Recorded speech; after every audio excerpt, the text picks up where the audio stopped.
আসসালামু আলাইকুম রহমতুল্লাহি ওবরকাতুহু। সম্মানিত দর্শক, আপনারা যারা জুলাই সনদ নিয়ে বেশ উত্তেজিত ছিলেন, জুলাই সনদ স্বাক্ষর হওয়া বা না হওয়া নিয়ে উদ্বিগ্ন ছিলেন এবং আপনাদের আগ্রহ ছিল, মানে ইন্টারেস্ট ছিল, তারা ইতিমধ্যে জেনে গেছেন যে গত শুক্রবার অর্থাৎ চলমান মাসের 17 তারিখে, অক্টোবর মাসের 17 তারিখে মহা ধুমধামে জুলাই সনদ স্বাক্ষরিত হয়েছে। বাংলাদেশের বেশ কয়েকটি রাজনৈতিক দল রীতিমতো একে অপরের মাথায় ছাতা ধরে এবং যতটা নতজানু হওয়া দরকার, যতটা বন্ধু হওয়া দরকার এবং ডক্টর মোহাম্মদ ইউনূস সাহেবের প্রতি যতটা আনুগত্য প্রদর্শন করা দরকার, তার চাইতেও অধিক মাত্রায় আনুগত্য প্রদর্শন করে উৎসবমুখর পরিবেশে এই জুলাই সনদে স্বাক্ষর করেছেন। তো একই সঙ্গে যে ঘটনাটি ঘটেছে সেটি হলো, যাদের জন্য এই জুলাই সনদ, তারা হলেন জুলাই যোদ্ধা। তাদের দাবি ছিল, তাদের সমর্থকদের দাবি ছিল, অবাক করার ব্যাপার হলো এই জুলাই সনদে, আজকে আমি 18 তারিখে, অক্টোবর মাসে 18 তারিখে এই ভিডিও করছি, আজকের দিন পর্যন্ত এই জুলাই সনদে জুলাই যোদ্ধারা অর্থাৎ এনসিপি নামক যে রাজনৈতিক সংগঠন, তারা স্বাক্ষর করেনি। এনসিপিকে একসময় বলা হতো এটি রাজকীয় দল, কিংস পার্টি, রাজার দল।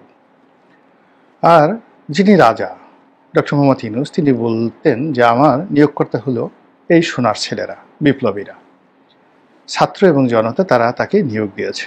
ফলে তাদের মধ্যে দহরম মহরম বন্ধুত্ব ছিল দেখার মতো, এবং একে অপরকে না দেখলে তাদের কলিজা ফেটে যেত, দুঃখের কান্না শুরু হতো।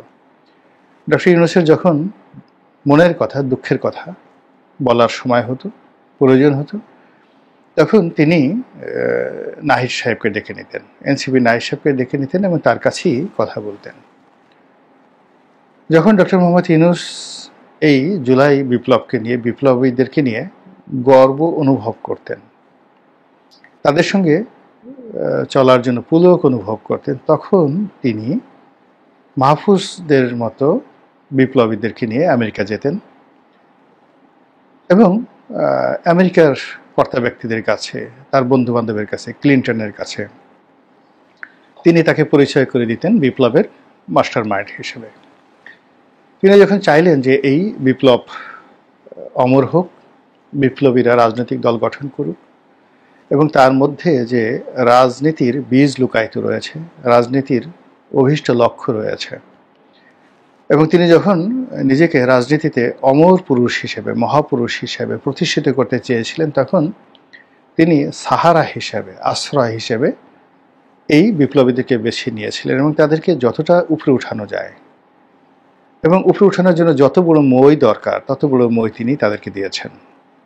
তিনি তাদেরকে পুলিশের প্রোটোকল দিয়েছেন, সেনাবাহিনীর প্রোটোকল দিয়েছেন, তাদের জন্য রাজভাণ্ডার উন্মুক্ত করে দিয়েছেন, তাদেরকে মন্ত্রী বানিয়েছেন, গাড়ি দিয়েছেন, বাড়ি দিয়েছেন, সঙ্গী দিয়েছেন, সাথী দিয়েছেন, সম্মান দিয়েছেন, মর্যাদা দিয়েছেন, সব কিছু দিয়েছেন।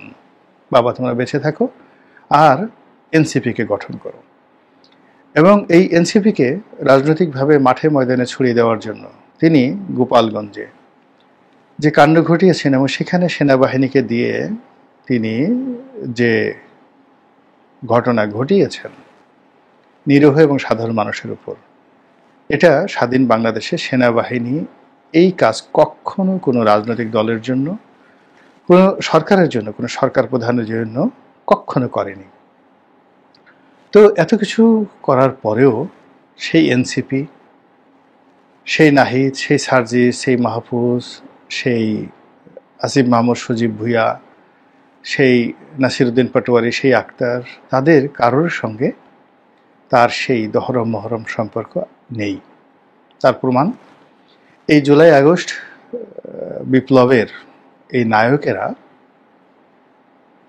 এই জুলাই বিপ্লবের যে চার্টার বা ঘোষণাপত্র, এখানে স্বাক্ষর করেনি।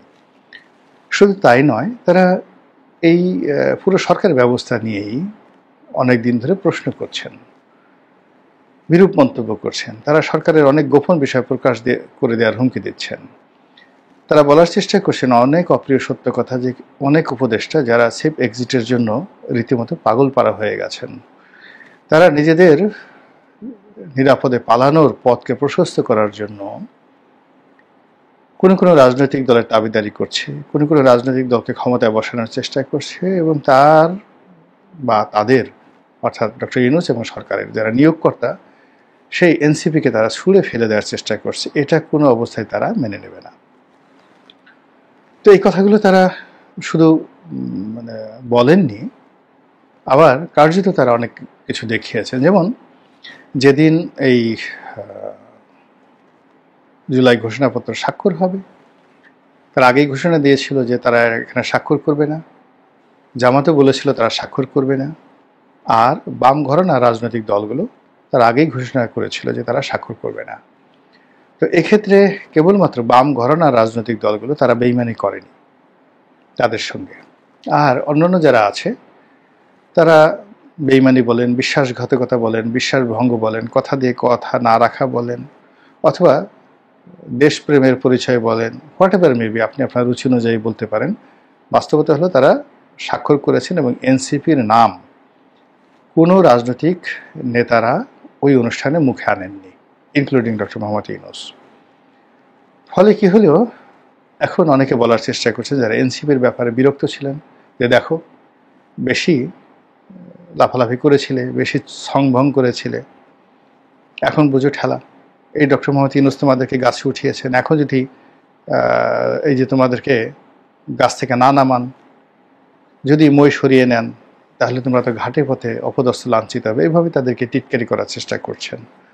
অনেকে তাদেরকে নানাভাবে প্রভোগ করার চেষ্টা করছেন, যে যাও যাও যাও, তাড়াতাড়ি যাও, ডক্টর মোহাম্মদ ইউনূসের কাছে ক্ষমা প্রার্থনা করো, কৃতজ্ঞতা প্রকাশ করো, যার কল্যাণে তোমরা খেয়ে পড়ে আছো, বিয়ে থা করতে পেরেছো, এই সমস্ত বিষয় তোমরা স্মরণ করো, এবং তিনি যেভাবে বলেন এভাবে আনুগত্য প্রকাশ করে যতদিন পারো লুটে ফুটে খাও। এই কথাগুলো অনেকে বলার চেষ্টা করছেন, আরও নানা কথাবার্তা। কিন্তু আমি আসলে ওই কথাগুলো বলবো না। আমার কাছে যেটা মনে হচ্ছে যে এনসিপি যে কথাগুলো বলছে, যে কাজগুলো করছে, তারা পার্টলি, অনেকাংশে, মেজরলি তারা সঠিক পথে আছেন।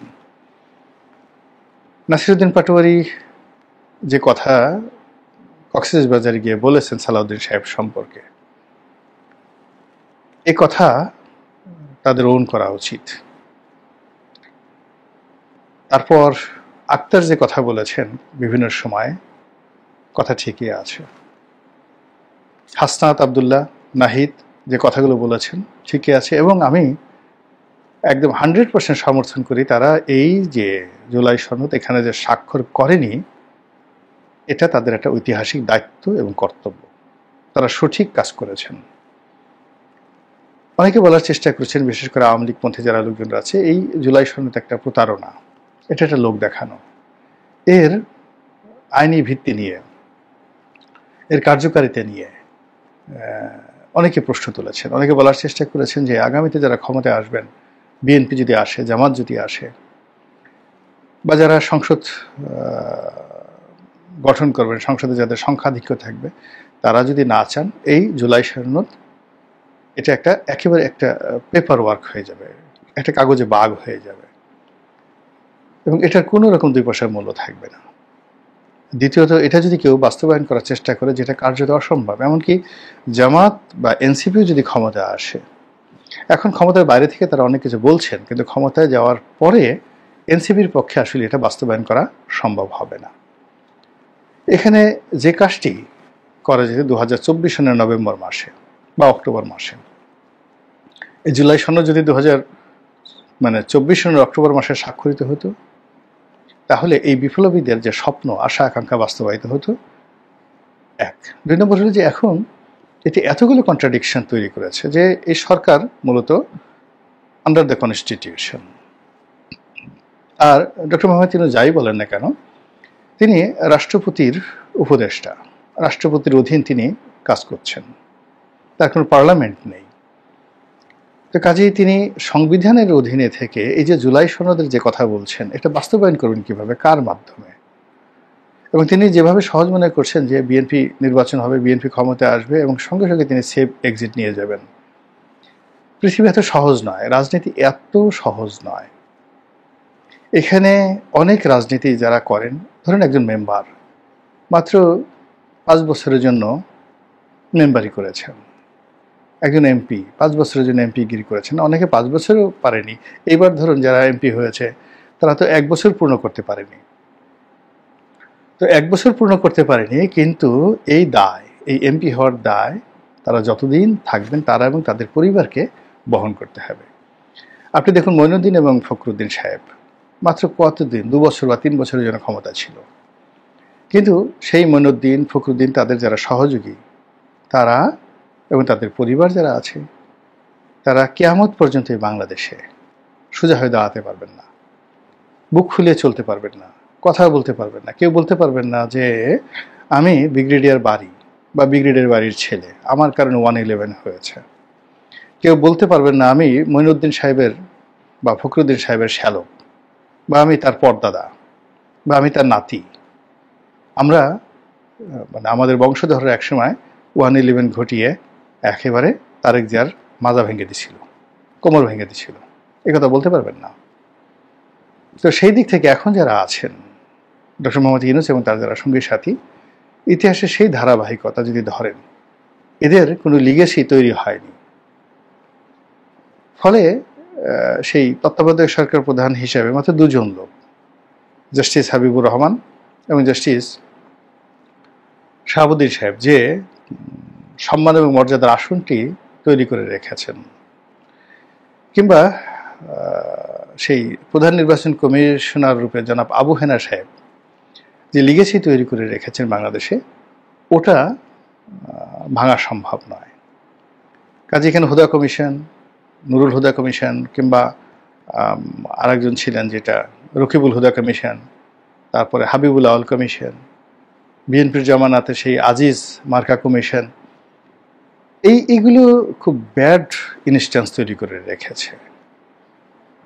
এরই ধারাবাহিকতায় এখন যে যারা রাষ্ট্র চালাচ্ছেন গত 14 মাসে তারা এমন কোনো সুকর্ম, এমন কোনো লিগেছি তৈরি করতে পারেনি যা কিনা মানুষ আগামী দিনে তাদেরকে সম্মানের সাথে, মর্যাদার সাথে স্মরণ করবে।